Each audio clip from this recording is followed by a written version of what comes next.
Are you tired, listless, looking for a moment of escape from this hellish nightmare reality you inhabit? Today's lucky winner from Sanguis Pharmaceuticals can help. Independent studies that are definitely not fictional showed that listeners reduced their boredom by up to 69%. Today's lucky winner is not for everyone. Do not listen to Today's Lucky Winner if you are under 18, easily offended by cussing, or are a snitch who can't listen to fictional drug use. Side effects may include giggling, distraction from worldly concerns, and hyper-aggressive sleep punching. Ask your doctor if Today's Lucky Winner is right for you. Take with alcohol? That can't be right. Do not take with water under any circumstances. What the hell? Girls gotta sleep. Hello, cherished listener. Have you ever made a small decision that had huge consequences? Don Menendez just made one. Don Menendez is about to die. Shortly after taking a dose of Sanguis Pharmaceuticals' new drug Comaquin, one of the most common of the 47 documented side effects kicked in. Dawn entered a semi-psychedelic hypnagogic state for the next 4 hours. She spent 42 minutes of that trying to open a locked steamer trunk using a tampon. She spent another hour and 38 minutes finding the perfect hiding spot for a necklace that she thought was screaming at her. She spent another 73 minutes crying because she forgot how to flush a toilet. The last 27 minutes killed her. Congratulations, you're today's lucky winner.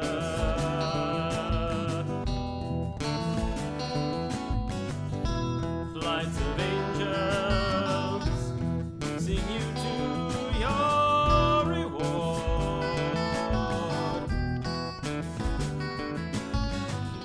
You put on your Sunday best, but there's no one here to be impressed. A swirling yellow portal opened in a drop-ceiling tile of an office building. Out of that portal came a blast of confetti, balloons, and Dawn Menendez. Congratulations! Welcome to the DMV. You're today's lucky winner. The DMV? Why am I in my jammies? You're at the Department of Mishaps and Violence. That's the unfortunate outfit you died in. You were about to go to bed when you died. From the looks of that ice cream stained shirt, it was clearly alone. Huh. Okay. Excuse me. I wanted in... You're dead. Okay. Is this some kind of prank show? Ashton, where are the cat... Oh, hey Kyle, how's it going? Ah! Hey, Ricky. How's it going? Oh, you know, bud, my vacation just can't come fast enough, man. Oh, where are you going? Oh, I'm heading down to the 5th dimension. Oh, someone's gonna party. Oh, you know it, man. Have a good one. That guy was An asshole who keeps stealing my cold brew from the break room? Bones. Green Bones? Oh, a glowing skeleton? Yeah, Ricky's in accounting, which makes his coffee theft even more heinous. Accounting has their own break room. He said he didn't take my cold brew, but I see right through him. It was at that moment Dawn began to take a look at her surroundings, beyond the cubicle in which she found herself. The room seemed to go on forever, cubicles lined up ad infinitum. Milling in the aisles between the cubicles were ghostly apparitions, robed reapers with scythes, and an amorphous cloud of sparkling gas making conversation with a chubby, winged child. Shit. Everyone is... I'm really dead. I'm dead? I'm dead. Are you an angel? Do I have 4 wings covered in eyeballs? Are you a demon? Gross. No, I'm Kyle. But you're, Kyle? I'm Kyle. I don't know what any of that means. You don't have to. You're today's lucky winner. You're the 777th soul reaped at the DMV today. I don't understand. What could I have possibly won if I'm dead? Due to the arbitrary nature of these deaths, there are systems in place to help rectify this cosmic imbalance. Life may not be fair, but the afterlife tries to be. Souls that are victims of violence are reincarnated, getting a second lifetime on Earth. Souls making their way through Mishaps sector of the DMV, who die in increments of 777, have the opportunity to go back to Earth in a different body for a single year. You may do whatever you want in that year, as long as you don't tell anyone who you were before. You will be chaperoned for the year by the Reaper who was assigned to your case. Think of it as an opportunity to check some things off your bucket list that you may have missed. Wait. How did I die? Was it a mishap?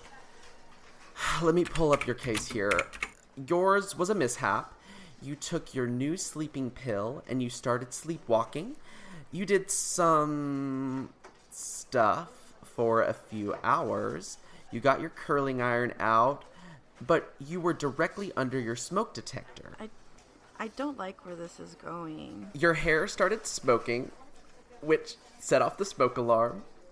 That didn't wake you up, and the sprinklers in your apartment went off. The plug for your curling iron wasn't grounded, and you were electrocuted. Bad. Oh, real bad. Well, shit. Yeah. You had a real Rube Goldberg death machine going on there, huh? Okay. How is my year on Earth supposed to go? If you'd stop interrupting me every 5 seconds, I'm sure I would have already made my way through that part of the information pamphlet. How's about we save our questions to the end? We'll be giving you a body that's similar to the one you had on Earth. We have you set up in your old apartment. Your cover story is that you are one of your own cousins who came from Florida to settle some of your affairs. We have paid for the rent for the entire year. Do I get a job or... Great. More questions I was about to answer. If you want, but it's not necessary, you'll receive a stipend equal to your pay when you were alive. What happens at the end of the year? Do I just die all over again? At the end of 365 days, your temporary vessel will disappear. Your Reaper will escort your soul to its final resting place. Which is... I'm glad you asked. Let's find out and get you out of my cubicle as soon as possible. Not only were the ancient Egyptians technological innovators, they were also surprisingly perceptive about how one's life is judged after death. The ancient Egyptians believed that upon one's demise, the soul arrived in the underworld. Upon arrival, the god Anubis would weigh the mortal's heart on the scales of justice. The heart was weighed against the feather of Ma'at. The bigger one's mortal sins, the heavier the heart.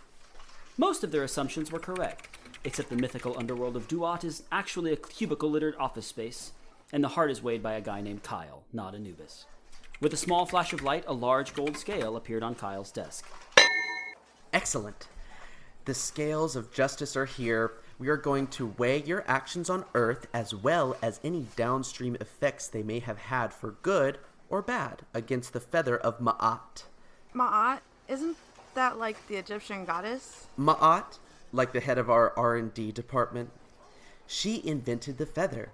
It's a proprietary piece of technology that measures not only the actions you did on Earth, but things like intent and being forced to live in a fundamentally unethical capitalist economy. Wait, doesn't the myth say you have to weigh my heart against that feather? You're not going to weigh my heart against that thing, are you? Isn't the heart weighed against the feather? I don't think I can handle seeing my own heart. The heart is metaphorical. We weigh it against the file containing your every action on Earth. The weight discrepancy between the feather and your file will determine what kind of dimension you are placed in after your year. Dimension? I go to another dimension? Yes. Whatever heavenly or hell dimension is assigned to you based on the good or bad your actions have left on Earth. In accordance with the first law of thermodynamics, energy cannot be created or destroyed. Your soul is just energy. The different death departments act as weigh stations between dimensions. We make sure that each soul gets what they have earned in their current incarnation. as well as the amount of energy in each known dimension stays at a constant equilibrium. We may send you to a heavenly dimension, who has sent another soul to a hell dimension for misconduct. That hell dimension may send a soul back to Earth as a cockroach after they've served their time. It's a constantly moving system of energy being exchanged between dimensions. Huh. Okay. That's just a lot to process about existence and the machinations of the universe. So, the better I left things on Earth, the better heaven I'm assigned? Exactly. Jonas Salk is in a heavenly dimension with a button that will give him a 5-minute orgasm whenever he wants.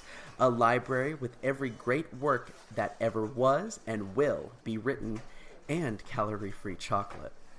Prince is in a dimension where every meal can be made into waffle form. He can turn things purple with his mind. They were both great people. Both were charitable and kind, but Jonas Salk's actions had much larger downstream effect for good, even after he died.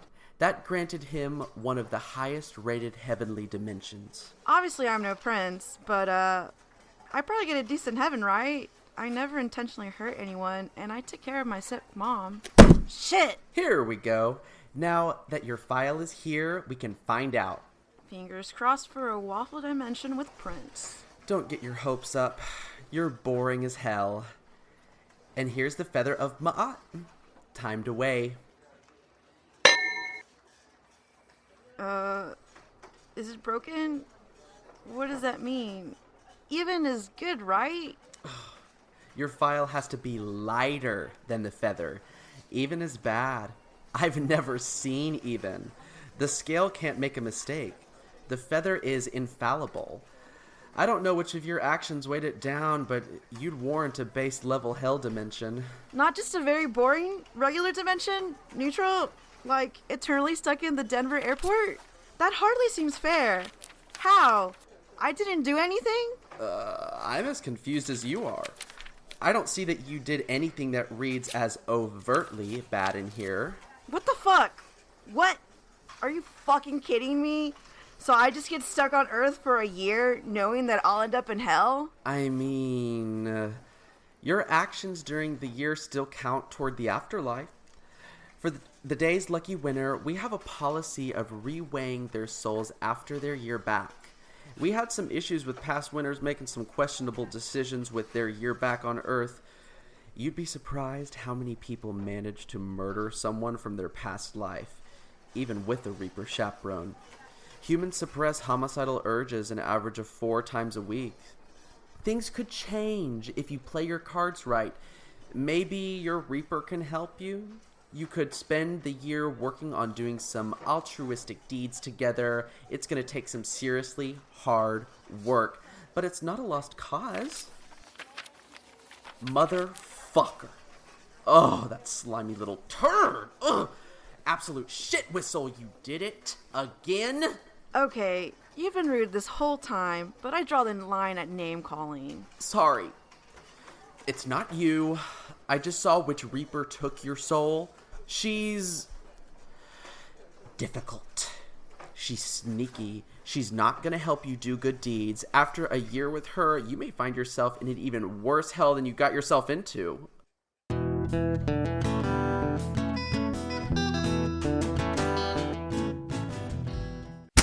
A poof of black smoke appeared in the laminate office chair next to Dawn. As the smoke cleared, a figure appeared in the chair. She had a black mohawk, olive skin, and brown almond-shaped eyes. A toothpick jutted out of her burgundy-painted lips. She wore a white t-shirt with ripped sleeves, and the words Cult Leader were crudely scrolled in red Sharpie across the pocket on the shirt front. Her legs, in black jeans, were stretched across to Kyle's desk, where her combat boots displaced a pile of paperwork. Oh, motherfucker, why am I back here? You got today's lucky winner again. No, Kyle, my dude. I didn't do anything. Care to explain? I didn't cheat this time. Why would I risk serving more time? I'm sorry, did you say serving time? Rita has been in a hell dimension since her last time chaperoning a soul in 1987. I fucking swear. How could I have cheated again? They won't even let me in the break room now. How would I even accomplish that? Relax. It looks like there's a note here from upper management already investigating. Either it's legitimate or you're just getting smarter about how you cheat. Either way, I don't care. Can we go back to why she's been in a hell dimension? Dawn, this is Rita.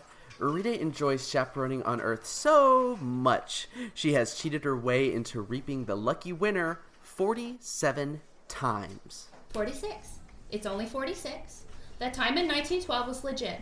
You really think I was counting souls as the Titanic was sinking? Whatever. We have a ticker in the break room that counts how many clients we have served that day.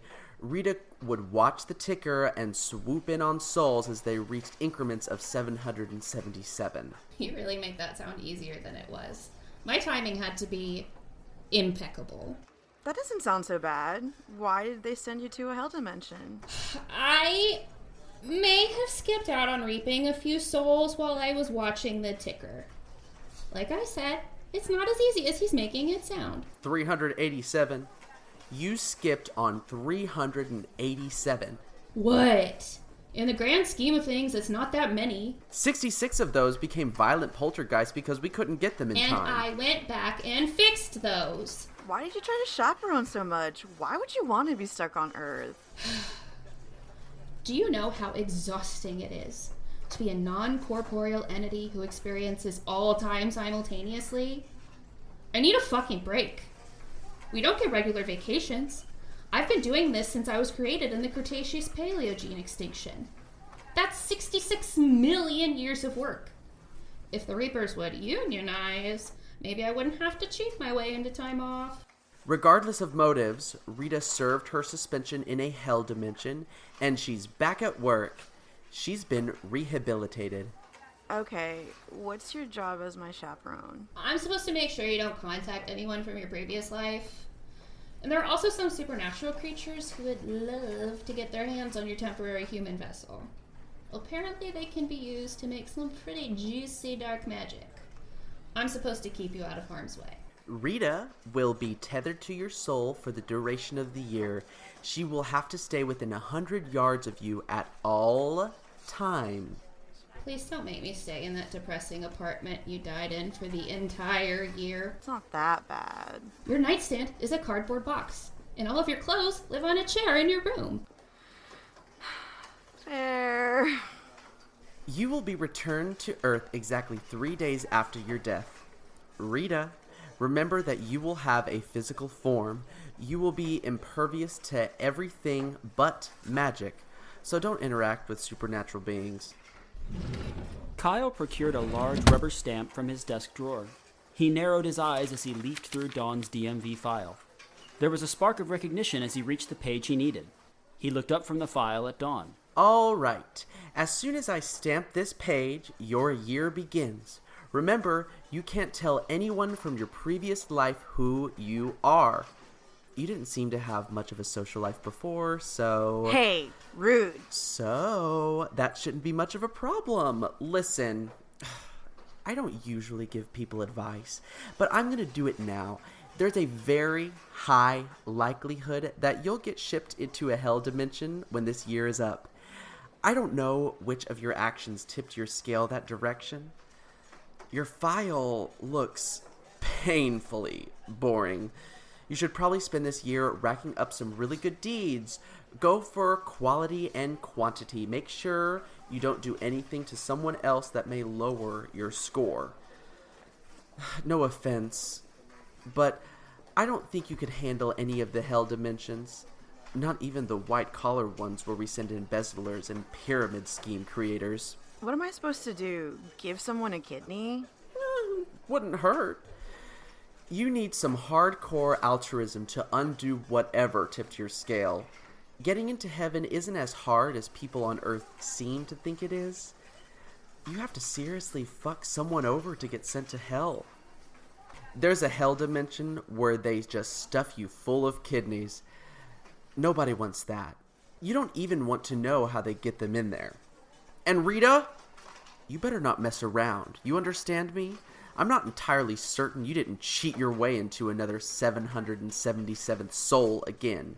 If you're caught doing anything, I mean anything, to interfere with humanity, they're going to decommission you. Decommission me? As in erase me? Are you fucking joking? My crimes have been victimless. Ghostly. I'm not kidding. There's a note about it in Dawn's file. Upper management has had it with you. Tread lightly. Fine.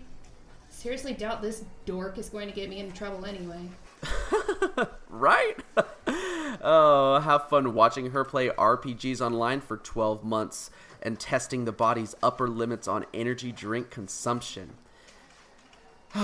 If you all run into any trouble, you will be able to contact me here at the DMV 3 times during your year on Earth. There will be 3 candles waiting for you at the apartment when you get there. Light one, and you will be able to have a brief chat with me. I have a few more questions. Before Dawn could finish her sentence, Kyle had stamped her file. As the stamp hit the paper, a blinding light obscured her vision. She felt an intense rush of air as though she'd begun to fall from a great height. The sensory overload of the light and the wall of sound created by the gust of air sent her into the throes of a panic attack the likes of which she had never experienced. And Dawn had panicked enough for a few lifetimes.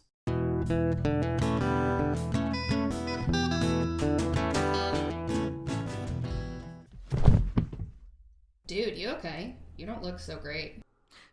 What happened? Where? How? We're in your apartment. It's all good. Take a second chill on the couch. Interdimensional trips are hard on non-ethereal beings who experience linear time.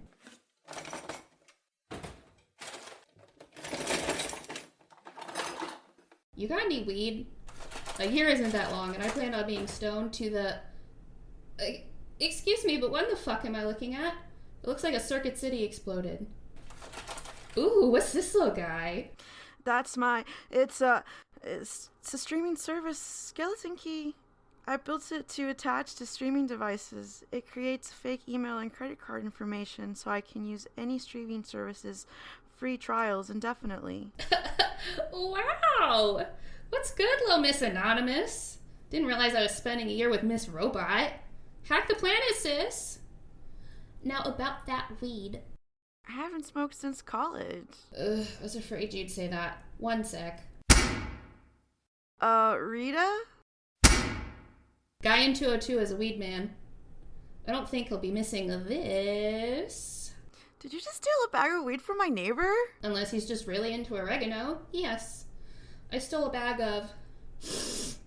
Durban poison? I think it's Durban poison. It's definitely a sativa. And I also stole this novelty bong. I'm pretty sure that's a bootleg Sailor Scout above the stem. Fantastic. God, I feel like I'm gonna barf and pass out. Have no fear. I'll load a bowl for you, little bud. Oop, I should grab a grinder. Cool. She went to go burgle my neighbor again. Ooh, yikes. He was coming back in as I left. So you can just teleport? Yeah, I'm tethered to you. The range is about 100 yards. And as long as I'm corporeal, I can only jump through space, not time. You could jump through time? I mean, I usually experience past, present, and future all at once. I'm used to sliding around time on a regular basis. Alright, bong loaded. Human ladies first. You know, what the hell? Sure, let me at it. Please, use my lighter. I got this baby from Sid Vicious.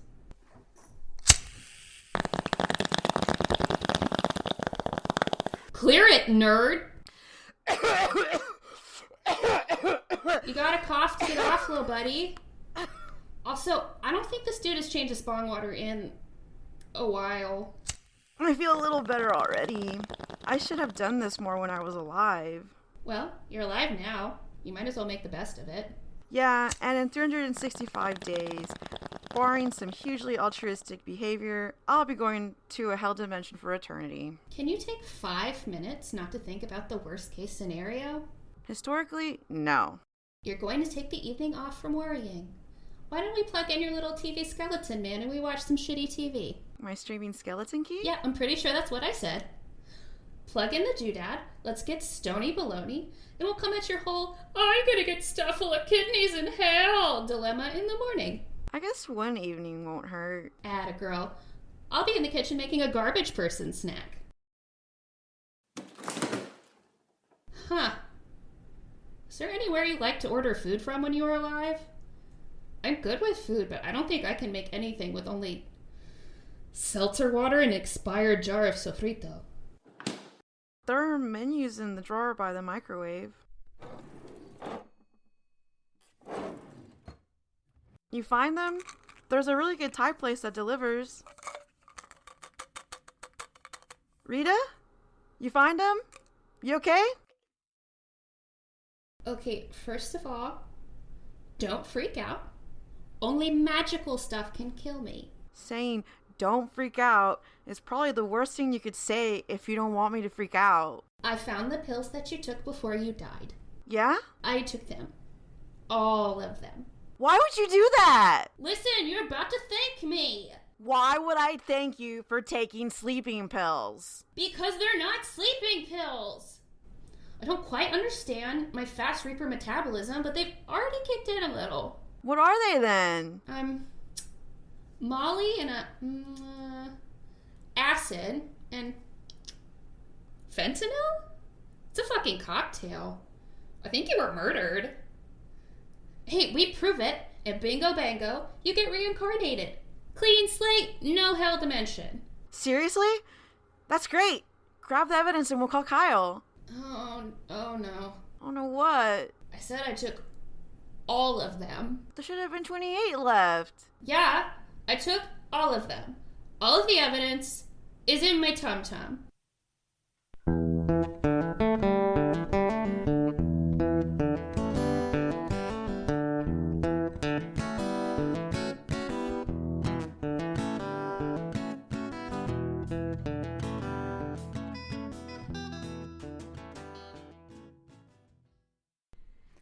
Hey y'all, this is Bree.